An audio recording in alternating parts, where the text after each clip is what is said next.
প্রিয় ভাই ও বোনেরা, আশা করি তোমরা ভালো আছো। আজকের এই ভিডিওতে আমি আলোচনা করব দ্বাদশ শ্রেণীর বাংলা পাঠ্যসূচির অন্তর্গত একটা কবিতা শিকার, জীবনানন্দ দাশের লেখা। প্রথমত বলে রাখি যে জীবনানন্দ দাশ অবশ্যই নিঃসন্দেহে প্রকৃতি প্রেমিক কবি। তার কবিতার মধ্যে বারে বারে প্রকৃতির কথা উঠে এসেছে। আমরা রূপসী বাংলা কবিতার কথা জানি, আমরা আকাশের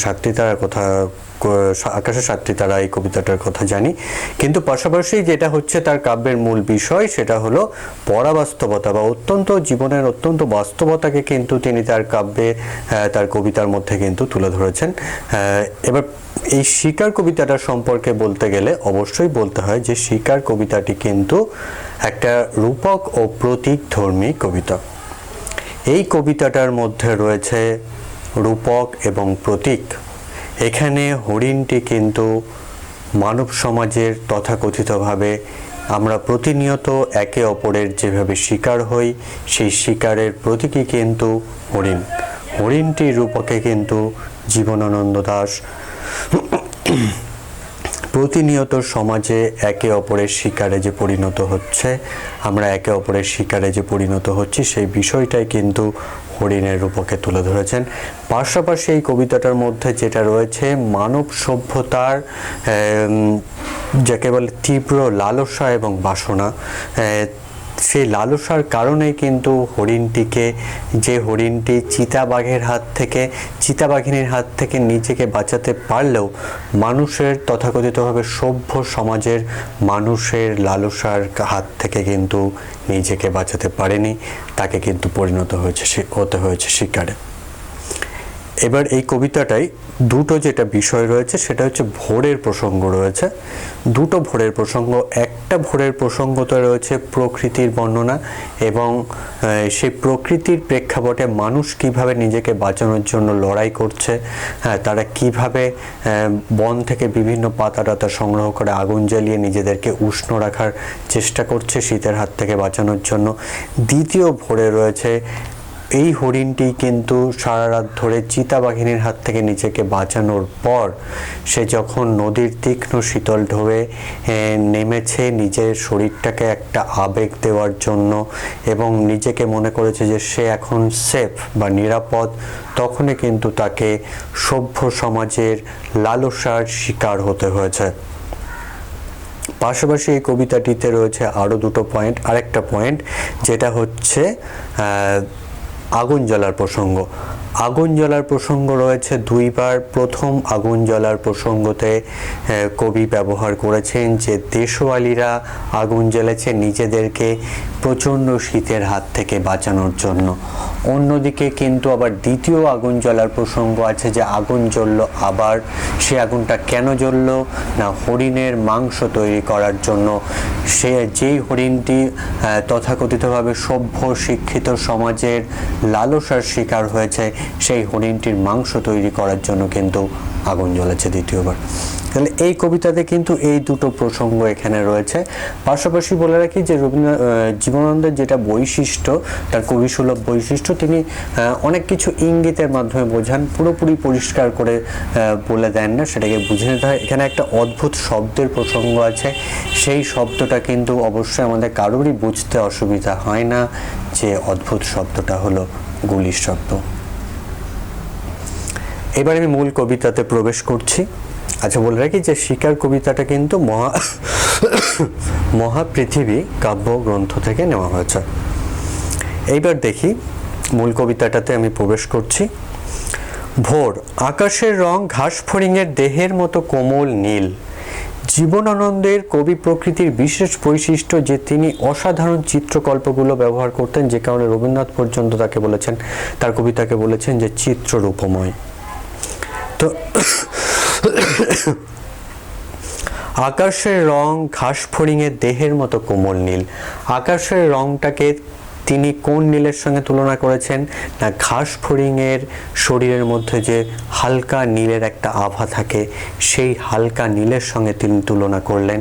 সেই নীলটাকে বলা হয়েছে কোমল, অবশ্যই সফট নীল যাকে বলে, বা সফট ব্লু, যেটা আমাদের মনের মধ্যে একটা আলাদা মাধুর্য নিয়ে আসে, সেটাকে বোঝাতেই কিন্তু কবি এই কোমল নীলের প্রসঙ্গটা ব্যবহার করলেন। নাহলে কিন্তু উনি বলতেই পারতেন যে আকাশের রং গাঢ় নীল। অবশ্য সকালবেলা গাঢ় নীল আকাশ থাকে না, কারণ হচ্ছে সমুদ্রের জলটাই তো প্রতিফলিত হয় আকাশে, তো সূর্য সেভাবে সকালবেলায় ওঠে না, কাজেই আকাশটা হালকা নীলই থাকার কথা। তো হচ্ছে গিয়ে চারিদিকের পেয়ারা ও নোনার গাছ টিয়ার পালকের মতো সবুজ। চারিদিকে নোনা ফলের গাছ এবং পেয়ারা ফলের যে গাছ, সেই ফলের গাছের যে পাতা বা গাছ সেটা টিয়ার পালকের মতো সবুজ, একদম কচি সবুজ। একটি তারা এখন আকাশে রয়েছে। এই যে তারাটা এই কবিতার মধ্যে, এই তারাটা বিশেষ তাৎপর্যপূর্ণ। এই তারাটাকে তিনি দুটো বিষয়ের সঙ্গে তুলনা করেছেন, দুটো বিষয়ের সঙ্গে তিনি মিল দেখিয়েছেন। সেটা কি কি? পাড়াগার বাসর ঘরের সবচেয়ে গোধূলি মোদির মেয়েটির মতো। পাড়াগার বাসর ঘরের যে মেয়েটি এখনো রাত জেগে রয়েছে, সেই লজ্জাবনতা মেয়েটির সঙ্গে তুলনা করলেন আকাশের ওই একটি তারার সঙ্গে। কারণ সমস্ত তারাকে এখন দেখা যাচ্ছে না, এখন একমাত্র একটা তারাই আকাশে রয়েছে, তাই যেন সে একটু লজ্জা পাচ্ছে। সেইটাকেই কবি জীবনানন্দ দাশ এখানে তুলনা করলেন পাড়াগার বাসর ঘরের গোধূলি মোদির মেয়েটার সঙ্গে। তারপরে, কিংবা মিশরের মানুষই তার বুকের থেকে যে মুক্ত আমার নীল মদের গেলাসে রেখেছিল। এখানে বলে রাখি যে মিশরের মানুষই তার বুকের থেকে যে মুক্ত, এখানে এই মিশরের মানুষই হলো কবির ভালোবাসা, কবির কল্পনার জগতের ভালোবাসা, যে ভালোবাসা কবি বহু বছর আগে পেয়েছিলেন। হয়তো তার মনের মধ্যে এখনো পর্যন্ত সেই স্মৃতিটা রয়ে গেছে, সেই স্মৃতিটাকেই বলা হয়েছে মিশরের মানুষের সেই ভালোবাসা। এবং সেই ভালোবাসার রূপক প্রতীকটি হচ্ছে তার বুকের থেকে রাখা যে নীল মুক্ত, বুকের থেকে রাখা যে মুক্ত, যেটাকে তিনি কোথায় রেখেছিলেন? কবির নীল মদের গ্লাসে। এখানে বোঝানো হচ্ছে মিশরের মানুষটি কবিকে যে ভালোবেসেছিলেন, ক্ষণিকের জন্য যে ভালোবাসা দিয়েছিলেন, সেই স্মৃতিটা কবির মনের মধ্যে এখনো পর্যন্ত রয়ে গেছে। অবশ্যই এটা কিন্তু কবির কল্পনা, কারণ মিশরের মানুষের ভালোবাসা বলতে এখানে বোঝানো হয়েছে, এটা কিন্তু অবশ্যই কবির কল্পনার কথা, কবির অতীন্দ্রিয় অনুভূতির কথা। এবং এই মানুষটা তাকে যে ভালোবেসেছিল সেটা কতদিন আগে? বলছে হাজার হাজার বছর আগে এক রাতে। তেমনি মানে কবিকে বহুদিন আগে ভালোবেসেছিলেন। এখানে কিন্তু তিনি একটা প্রসঙ্গ নিয়ে আসলেন যে হাজার হাজার বছর আগে এক রাতে। এটা কি কখনো সম্ভব? যে কবি তো হাজার হাজার বছর ধরে বেঁচে থাকতে পারেন না, কিন্তু এখানে কবির কল্পনাতে ধরা পড়েছে যে মিশরের মানুষটি তাকে বহুকাল আগে ভালোবেসেছিলেন এবং ক্ষণিকের জন্য ভালোবেসেছিলেন, এবং সেই স্মৃতিটাই কিন্তু একটা মুক্ত হয়ে কবির হৃদয়ের মধ্যে এখনো রয়ে গেছে। তো বলছে হাজার হাজার বছর আগে। কবি জীবনানন্দের কবি প্রতিভার বা কবি প্রকৃতির এটাও একটা অন্যতম বৈশিষ্ট্য, যে তার অনুভূতিতে অনেক কিছুই ধরা দেয় যেগুলো বাস্তব জগতের সম্ভব নয়।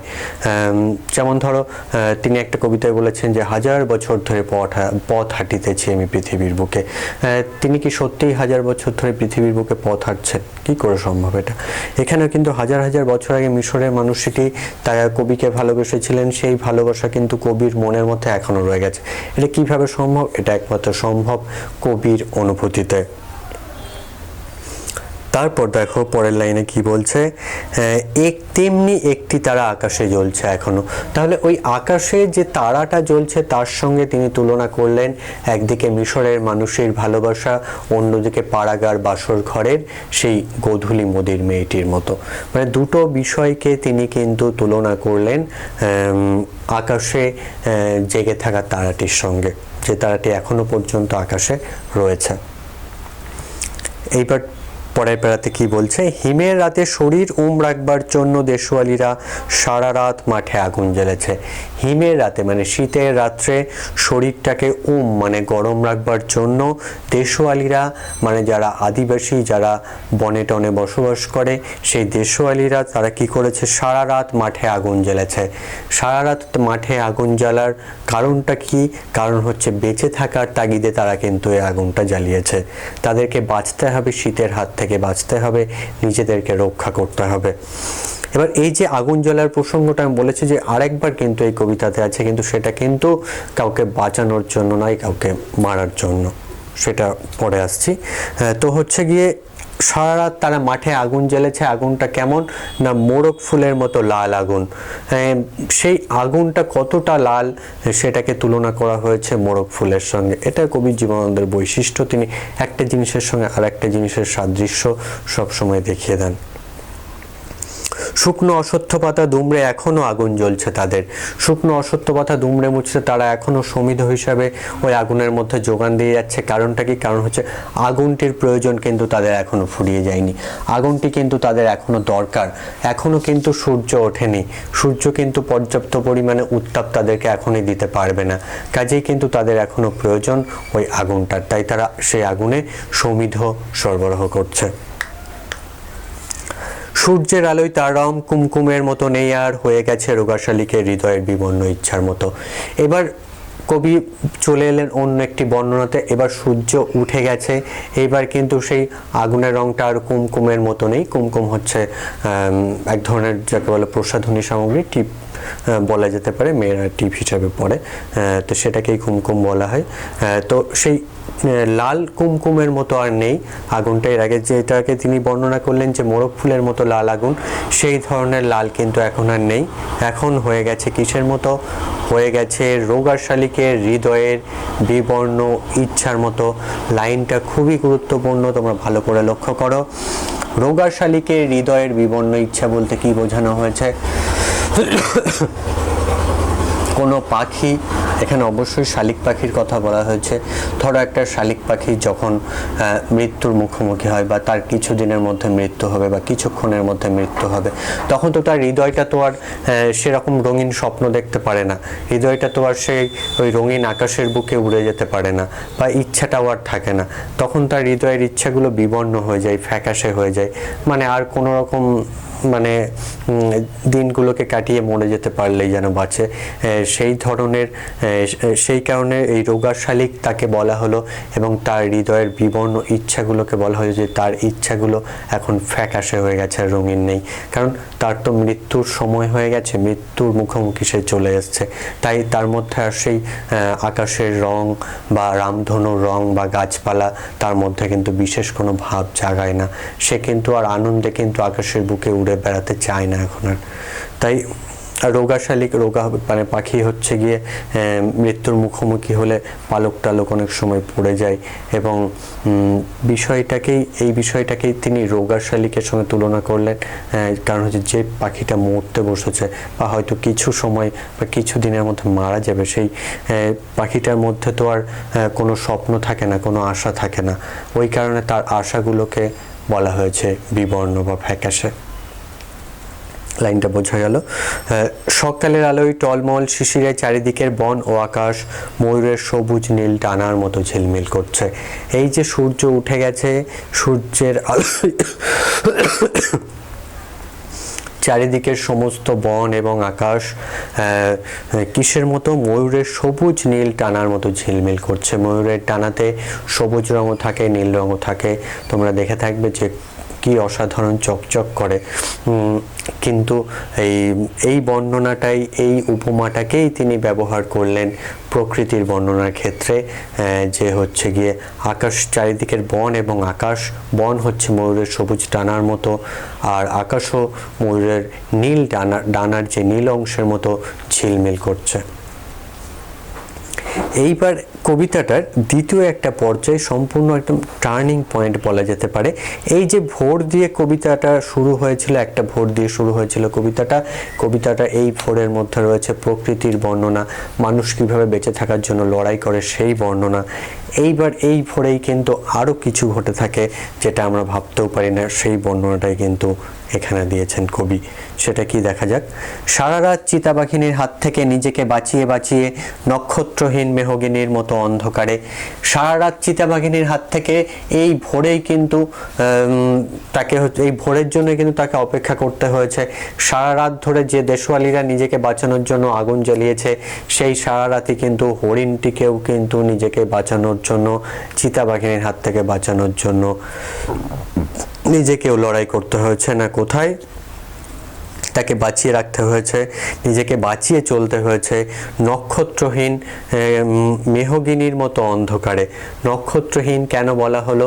কারণ গভীর বনের মধ্যে আলো কোনোভাবে প্রবেশ করে না, বা তাদের হচ্ছে তাদেরকে পথ দেখানোর জন্য কোনো আলো থাকে না, এমনকি কোনো তারাও থাকে না যে তারা দেখে দিকের নির্ণয় করতে পারে তারা, সেটাও থাকে না। এই কারণে নক্ষত্রহীন বলা হয়েছে।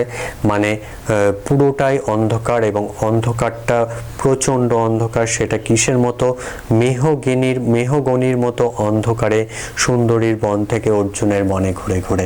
একদিকে সুন্দরীর বন, সুন্দরী গাছের বন, অন্যদিকে অর্জুন গাছের বনের মধ্যে তাকে ঘুরে বেড়াতে হয়েছে। সেটা কিসের মতো অন্ধকার? মেহগনির মতো অন্ধকার। মেহগনি হচ্ছে এক ধরনের গাছ, যেই গাছ যখন অনেকটা পর্যাপ্ত পরিমাণে বড় হয় তখন কিন্তু গাছটাকে কাটলে দেখা যায় যে ভিতরের সার অংশটা একদম কালো কুচকুচে হয়ে যায়। তো এটাই জীবনানন্দের কবি প্রকৃতির বৈশিষ্ট্য, যে তিনি কিন্তু প্রকৃতিকে একদম নিখুঁতভাবে গভীরভাবে উপলব্ধি করতেন এবং সেটাকে পর্যবেক্ষণ করতেন, এবং সেটাকেই কিন্তু সাহিত্যে অ্যাপ্লাইও করতেন বা প্রয়োগ করতেন। তো এখানে ওই হরিণটিকে যে বনের মধ্যে ঘুরে বেড়াতে হয়েছে, সেই বনটি কিন্তু প্রচণ্ড অন্ধকার বন। প্রচণ্ড অন্ধকার বন, যে বনটাকে, যে অন্ধকারকে তুলনা করা হয়েছে মেহগিনীর মতো কালো কুচকুচে অন্ধকারের সঙ্গে। তাহলে ওই ধরনের অন্ধকারেও কিন্তু হরিণটিকে নিজেকে বাঁচানোর জন্য কিন্তু লড়াই করতে হয়েছে। সেই বিষয়টাই কিন্তু এখানে জীবনানন্দ দাশ আমাদেরকে বলতে চাইলেন। তারপর তাকে সুন্দরীর বন থেকে অর্জুনের বনে ঘুরে ঘুরে বেড়াতে হয়েছে। সে কিন্তু এক মুহূর্তের জন্য বিশ্রাম পায়নি, বিশ্রাম নিতেও পারেনি, কারণ হচ্ছে পাছে তাকে চিতাবাঘিনী আক্রমণ করে থামলেই। তো সুন্দর বাদামি হরিণ এই ভোরের জন্য অপেক্ষা করছিল। সুন্দর বাদামি বর্ণের যে হরিণটি, সে কিন্তু এই ভোরের জন্য অপেক্ষা করছিল। জীবনের সঙ্গে লড়াই করতে করতে, মৃত্যুর সঙ্গে লড়াই করতে করতে সে কিন্তু অপেক্ষা করছিল যে কখন ভোর আসবে, রাত শেষ হয়ে কখন সূর্য উঠবে, এবং তার এই খারাপ সময়টা বা এই লড়াই করার সময়টা শেষ হবে। তাই সে কিন্তু এই ভোরের জন্যই অপেক্ষা করছিল। তো যখনই ভোর হলো তখন কিন্তু সে কি করলো, যে এসেছে সে ভোরের আলোয় নেমে। সে ভোরের আলোয় তখন বন থেকে বাইরে বেরিয়ে আসে, কারণ এইবার তো তার বাঁচার পালা, তার লড়াইয়ের দিন শেষ, লড়াইয়ের সময় শেষ, তার জীবনে এখন কোনো সংগ্রাম নেই। এইবার সে মুক্তভাবে স্বাধীনভাবে বাঁচতে পারবে। কার হাত থেকে? না, চিতাবাঘিনীর হাত থেকে। কথায় আছে যে হরিণ হচ্ছে গিয়ে নিজের মাংসের জন্য শত্রু। চর্যাপদে বলা ছিল যে আপনা মাংসে হরিণা বৈরী। হরিণ হচ্ছে নিজের মাংসের জন্য শত্রু। আবার শ্রীকৃষ্ণ কীর্তন কাব্যেও কিন্তু রাধা সেই একই ধরনের কথা বলেছেন যে হরিণ ভুবন বৈরী আপনার মাংসে। হরিণ হচ্ছে নিজের মাংসের জন্য জগতের কাছে শত্রু, আর আমিও আমার রূপের জন্য কৃষ্ণের কাছে শত্রু। তো হচ্ছে গিয়ে তাহলে এখানে যেটা বিষয়টা দাঁড়ালো যে হরিণটি কিন্তু এই ভোরের জন্যই অপেক্ষা করছিল, যে কখন ভোর হবে, সে হচ্ছে মুক্তভাবে স্বাধীনভাবে বাঁচতে পারবে। সেই অপেক্ষাতেই কিন্তু হরিণটি ছিল। এবার যেটা হলো যে ভোর হবার পর সে বাইরে বেরিয়ে আসে এবং কচি বাতাবি লেবুর মতো সবুজ সুগন্ধি ঘাস ছেড়ে ছেড়ে খাচ্ছে। জীবনানন্দের অসাধারণ প্রকৃতির বর্ণনা এবং প্রকৃতির বিষয়গুলোকে তিনি এতটা সুন্দরভাবে আমাদেরকে মানে এতটা উপমা সহযোগে তিনি বোঝান, সত্যি এক কথায় আর কি অসাধারণ। কচি বাতাবি লেবুর মতো সবুজ সুগন্ধি ঘাস, সদ্য হওয়া বাতাবি লেবু যেরকম কচি মানে গাঢ় সবুজ বর্ণ দেখতে হয়, সেই ধরনের সবুজ এবং সুগন্ধি ঘাস সে কিন্তু ছিঁড়ে ছিঁড়ে খাচ্ছে হরিণটি। কেন? সারা রাত তো তার আর খাওয়ার সময় হয়নি, খাওয়ার ফুরসতটুকু তার মেলেনি, কারণ তাকে চিতাবাঘিনীর হাত থেকে নিজেকে বাঁচানোর জন্য লড়াই করতে হয়েছে। ওর কবিতাটা যেখানে শুরু হচ্ছে যে নদীর তীক্ষ্ণ শীতল ঢেবে সে নামলো, অর্থাৎ হরিণটি তার সমস্ত তার বিগত রাতের বা গত রাতের সমস্ত ক্লান্তি অবসাদকে দূরে সরিয়ে ফেলার জন্য সে কিন্তু নদীর জলে নেমেছে। স্নান করে সে নিজের শরীরটাকে একটা স্রোতের আবেগ দিতে চেয়েছে। স্রোত যেরকম চঞ্চল, যেরকম ভাবে এক জায়গা থেকে আরেক জায়গায় ছুটে চলে যায়, হরিণটিও কিন্তু স্রোতের মতোই প্রাণশক্তি নিজের মধ্যে সঞ্চার করতে চেয়েছে। তাই কিন্তু সে নদীর তীক্ষ্ণ শীতল ঢেবে নেমেছে। কেন নেমেছে? পরের লাইনে বলা আছে, ঘুমহীন ক্লান্ত বিহবল শরীরটাকে স্রোতের মতো একটা আবেগ দেওয়ার জন্য। তার এই যে বিগত রাতের ঘুমহীন ক্লান্ত শরীর, সেটাকে স্রোতের মতো একটা আবেগ দিতে চেয়েছে। স্রোত যেরকম চঞ্চল, স্রোত যেরকম এক জায়গা থেকে আরেক জায়গায় ছুটে যায়, তার যেমন কোনো ক্লান্তি নেই, কোনো থামা নেই, কোনো ঘুম নেই, সেই রকমের স্রোতের মতো সে হতে চেয়েছে। সে আরও নিজের মধ্যে আরও চঞ্চলতা সঞ্চার করতে চেয়েছে। তাই সে ওই স্রোতে নেমে সেই স্রোতের আবেগটাকে নিজের মধ্যে সঞ্চারিত করে নেওয়ার চেষ্টা করেছে। কেন ঘুমহীন বলা হলো? কারণ হচ্ছে বিগত রাত্রে তার ঘুম হয়নি, কারণ নিজের অস্তিত্বের জন্য তাকে লড়াই করতে হয়েছে, নিজেকে বাঁচিয়ে রাখার জন্য তাকে লড়াই করতে হয়েছে সমস্ত রাত। তাই তার বিশ্রাম করার সময় হয়নি, তার খাবার সময়টুকুও হয়নি। সেই কারণে সে কিন্তু প্রথমে খেয়েছে, তারপর সে নিজের শরীরের মধ্যে সেই স্রোতের প্রাণশক্তিটাকে সঞ্চারিত করার জন্য সে নদীর ঢেবে নেমেছে বা নদীর জলে নেমেছে। অন্ধকারের হিমকুঞ্চিত জরায়ু ছিঁড়ে ভোরের রৌদ্রের মতো একটা বিস্তীর্ণ উল্লাস পাবার জন্য।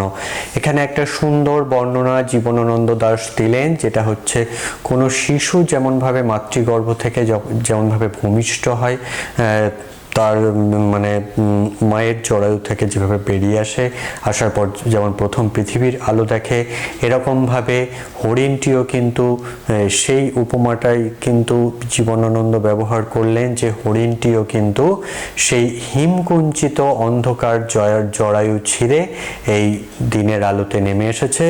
এবং সেই আলোটা কেন নেমে এসেছে? একটা বিস্তীর্ণ উল্লাস পাবার জন্য, ভোরের রৌদ্রের মতো একটা উল্লাস পাবার জন্য। সমস্ত রাত্রি পরিশ্রম করার পর যখন যদি আমরা সকালের সূর্য দেখি, আমাদের মনটা যেরকম আনন্দে উল্লসিত হয়, সেরকমই কিন্তু হরিণটার ক্ষেত্রেও কিন্তু তাই হয়েছে। সে সমস্ত রাত চিতাবাঘিনীর সঙ্গে লড়াই করে করে নিজেকে বাঁচিয়ে রেখেছে, এবং শেষ পর্যন্ত যখন ভোর হয়েছে, সেই ভোরের আলোয় সে নেমে এসেছে। এবং সেই ব্যাপারটাকেই তুলনা করা হয়েছে অন্ধকারের হিমকুঞ্চিত জরায়ুর সঙ্গে। ঋতুটা ছিল হচ্ছে শীত এবং তার সময়টা ছিল হচ্ছে অন্ধকার। বলাই আছে যে নক্ষত্রহীন, তার হরিণটির চলার পথে কোনো নক্ষত্র ছিল না, কোনো উদ্দেশ্য ছিল না। সে ইতস্তত ঘোরাঘুরি করেছে চিতাবাঘিনীর হাত থেকে বাঁচার জন্য। এবং এই যে হরিণটি অন্ধকার থেকে বা তার রাত্রির সমস্ত লড়াই থেকে বেরিয়ে এলো, সকালে ভোরের আলোয় যখন সে বাইরে বেরিয়ে এলো, সেটাকেই তুলনা করা হয়েছে হিমকুঞ্চিত জরায়ুর সঙ্গে। তাকে যে সংগ্রাম করতে হয়েছে, তাকে যে লড়াই করতে হয়েছে চিতাবাঘিনীর হাত থেকে বাঁচার জন্য, সেটাকেই বলা হয়েছে হিমকুঞ্চিত জরায়ু। সেই জরায়ু ছিঁড়ে ভোরের রৌদ্রের মতো উল্লাস পাবার জন্য সে হচ্ছে গিয়ে ভোরের আলোয় নেমে প্রথমে ঘাস খেয়েছে, তারপর সে জলের মধ্যে নেমে নিজের মধ্যে সেই প্রাণ শক্তিটাকে আবার নতুন করে সঞ্চারিত করেছে, যাতে সমস্ত দিন সে আবার ছুটে বেড়াতে পারে, সমস্ত রাত যাতে আবার নিজেকে বাঁচিয়ে রাখতে পারে। এই নীল আকাশের নিচে সূর্যের সোনার বর্ষার মতো জেগে ওঠে সাহসে সাধে সৌন্দর্যে হরিণীর পর হরিণীকে চমক লাগিয়ে দেওয়ার জন্য। এখানে জীবনানন্দ কিন্তু এখানে একটা রোমান্টিকতা সৃষ্টি করলেন, যে হরিণটির মধ্যেও কিন্তু সেই রোমান্টিকতা বোধ আছে। সে সমস্ত রাত পরিশ্রম করার পর ছুটোছুটি করার পর নিজের ক্লান্ত শরীরটাকে নদীর মধ্যে ভাসিয়ে দিয়ে স্নান করে সদ্য স্নাত হয়ে সমস্ত ক্লান্তি অবসাদকে দূরে ফেলে দিয়ে বা গা থেকে মুছে ফেলে দিয়ে নতুন করে আবার দিন শুরু করতে চেয়েছে, নতুন করে জেগে উঠতে চেয়েছে। কীভাবে জেগে ওঠাটা, তার এই জেগে ওঠাটাকে কল্পনা করা হয়েছে সূর্যের সোনার বর্ষার মতো। যেহেতু হরিণটির বর্ণ বাদামি এবং সে ওই ভোরের সোনালি আলো যখন তার গায়ে এসে পড়বে তখন তাকে মনে হবে যেন সোনার বর্ষা। এবং বর্ষা কেন বলা হলো? বর্ষা হচ্ছে একটা ধারালো অস্ত্র। এই হরিণটিও নিজেকে বাঁচাতে পেরেছে, নিজের অস্তিত্বের জন্য লড়াই করতে পেরেছে এবং শেষ পর্যন্ত সে টিকে আছে। সেই বিষয়টাই কিন্তু জীবনানন্দ এখানে বোঝাতে চাইলেন। ওই কারণে তিনি বললেন সোনার বর্ষার মতো জেগে উঠতে চেয়েছে হরিণটি, কারণ তার মধ্যেও তো একটা সৌন্দর্যবোধ আছে, একটা রোমান্টিকতা আছে। সেই কারণে সে বিগত রাত্রের সমস্ত ক্লান্তি অবসাদকে দূরে ফেলে সে কিন্তু নতুনভাবে সুন্দর করে নিজেকে সাজিয়ে তুলতে চেয়েছে এবং নিজের সাহসে, সাধে, সৌন্দর্যে, নিজের সাহস, তার যে স্বাদ আছে, তার যে আশা আছে, তার যে বেঁচে থাকার ইচ্ছা আছে, সেটাকে বলা হচ্ছে স্বাদ। এবং সৌন্দর্য, তার মধ্যে যে সৌন্দর্য আছে যেটা হচ্ছে স্নান করার পর তার মধ্যে আবার ফিরে এসেছে, সেই সৌন্দর্যের মধ্যে দিয়ে হরিণীর পর হরিণীকে সে চমক লাগিয়ে দিতে চেয়েছে এই বলে যে দেখো আমি কিভাবে নিজেকে বাঁচিয়ে রেখেছি, এখনো পর্যন্ত আমি বেঁচে আছি, এখনো পর্যন্ত এই পৃথিবীর বুকে আমি সমস্ত হিংস্রতার বিরুদ্ধে লড়াই করে নিজেকে বাঁচিয়ে রেখেছি। সেই বিষয়টাই কিন্তু জীবনানন্দ দাশ এখানে তুলে ধরতে চাইলেন এই লাইনটার মধ্যে, যে সাহসে, সাধে এবং সৌন্দর্যে হরিণীর পর হরিণীকে চমক লাগিয়ে দেবার জন্য। তারপর কবিতাটা যেখানে আসছে, এইবার কবিতাটার একটা যাকে বলে টার্নিং পয়েন্ট এবং কবিতাটার চরম যে ক্লাইম্যাক্স বা চরমতম মুহূর্ত, সেই মুহূর্তটা কিন্তু এইবারই আছে। এইবারই কিন্তু দেখানো হচ্ছে যে হরিণটা এতক্ষণ পর্যন্ত মনে করছিল নিজেকে এইবার সে নিরাপদে রাখতে পেরেছে বা নিরাপদ একটা জায়গাতে এসে সে পৌঁছেছে, তার আর কোনো প্রাণ সংশয় নেই, সেখানেই কিন্তু তার জীবনে নেমে এলো বিপর্যয়। সেটা কিভাবে এখানে রয়েছে, একটা কবিতাতে বলা ছিল যে শঙ্কা যেথায় করে না কেউ সেইখানে হয় জাহাজ ডুবি। আসলে আমরা যেই জায়গাটায় কখনো ভয় করি না সেই জায়গাটাতেই কিন্তু বিপদটা ওত পেতে থাকে এবং আমাদের উপরে থাবা বসায়। হরিণটির ক্ষেত্রেও কিন্তু তাই হলো। কি হলো? একটা অদ্ভুত শব্দ হলো। জীবনানন্দ এইটুকুই বললেন, আর কিন্তু কিন্তু ইঙ্গিতটা দিয়ে দিলেন, পরবর্তীকালে ইঙ্গিতটা রয়েছে যে শব্দটা অবশ্যই গুলির শব্দ, তথাকথিতভাবে সভ্য শিক্ষিত সমাজের চালানো গুলি তার প্রাণ কেড়ে নিয়েছে। কেন না? তার মাংসের জন্য। হরিণ কিন্তু তার মাংসের জন্য শত্রু।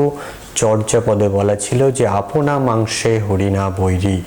হরিণ নিজের মাংসের জন্য জগতের শত্রু। আবার রাধার কথায়ও কিন্তু শোনা গেছে শ্রীকৃষ্ণ কীর্তন কাব্যে যে হরিণ ভুবন বৈরী আপনার মাংসে। হরিণ নিজের মাংসের জন্য জগতের শত্রু, যেমনিভাবে রাধা তার রূপ লাবণ্যের জন্য কৃষ্ণের শত্রু। তো হচ্ছে গিয়ে এইখানে কিন্তু সেই ব্যাপারটাকে জীবনানন্দ দাশ তুলে ধরতে চাইলেন যে এই যে হরিণ এতক্ষণ পর্যন্ত নিজেকে বাঁচিয়ে রাখতে পারলো, সেই হরিণটি কিন্তু যখন মনে করলো যে সে এবার নিরাপদ, সে এবার সেফ জোনে পৌঁছে গেছে, সেখানে কিন্তু তার জন্য অপেক্ষা করছিল ভয়ঙ্কর বিপদ।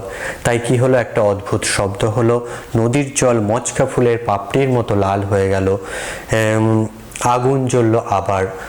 কবিতাটার আলোচনার প্রথমে বলেছিলাম যে দুবার আগুন জ্বলার প্রসঙ্গ আছে এই কবিতায়।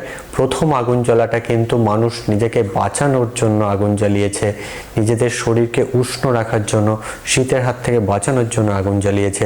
আর দ্বিতীয় আগুন জ্বলাটা কিন্তু পুরোপুরি আলাদা। এই আগুন জ্বলাটা হচ্ছে মানুষের নির্মম লালসার প্রতীক হচ্ছে এই আগুন জ্বালাটা, যে আগুনটা জ্বালানো হয়েছে হরিণটির মাংস রান্না করার জন্য। এবং এই হরিণটি কিন্তু তথাকথিতভাবে শিক্ষিত সভ্য সমাজের লালসার শিকার হয়েছে। উষ্ণ লাল হরিণের মাংস তৈরি হয়ে এলো। নক্ষত্রের নিচে বিছানায় বসে অনেক পুরনো শিশির ভেজা গল্প। এবার যারা শিকার করতে গেছে তাদের সম্পর্কে বলছেন কবি। নক্ষত্রের নিচে যে হরিণটি নিজেকে বাঁচানোর জন্য নক্ষত্রহীন আকাশের নিচে তাকে লড়াই করতে হয়েছে, ছুটে ছুটে বেড়াতে হয়েছে, কিন্তু এইখানে কিন্তু তাকে শিকার হতে হয়েছে এবং সেই সমস্ত সভ্য মানুষদের হাতে যারা তার মাংসটা খেতে ভালোবাসে, তার মাংসের জন্য মানে নিজেদের লালসাকে চরিতার্থ করার জন্যই কিন্তু তারা শিকার করেছে হরিণটিকে। তাই নক্ষত্রের নিচে তাদের জীবনটার কিন্তু আলোয় পরিপূর্ণ। তাই নক্ষত্রের নিচে ঘাসের বিছানায় বসে সূর্যের আলো পড়ছে একদিকে, ঘাসের উপরে বসে অনেক পুরনো শিশির ভেজা গল্প করছে তারা, শৈশবের বিভিন্ন কাহিনী, বিভিন্ন গল্প তারা করছে এবং সঙ্গে ছিল সিগারেটের ধোঁয়া। বলাই হচ্ছে যে সভ্য মানুষের পদার্পণ কিন্তু ওখানে ঘটেছিল, যারা কিন্তু হরিণটাকে শিকার করেছিল। এবং টেরি কাটা কয়েকটা মানুষের মাথা, টেরি কাটা মানে সিথি কাটা কয়েকটা মানুষের মাথা দেখা যাচ্ছে এবং এলোমেলো কয়েকটা বন্দুকগুলো তাদের প্রয়োজনীয়তা হারিয়েছে, তাই বন্দুকগুলো এলোমেলো পড়ে রয়েছে। এবং হরিণটি কিন্তু হিম নিষ্পন্দ হয়ে যাকে বলে ঘুমের দেশে চলে গেছে। ওই কারণে হিম বলা হয়েছে। মৃত্যুটাকে শীতের সঙ্গে ঠান্ডার সঙ্গে তুলনা করা হয়।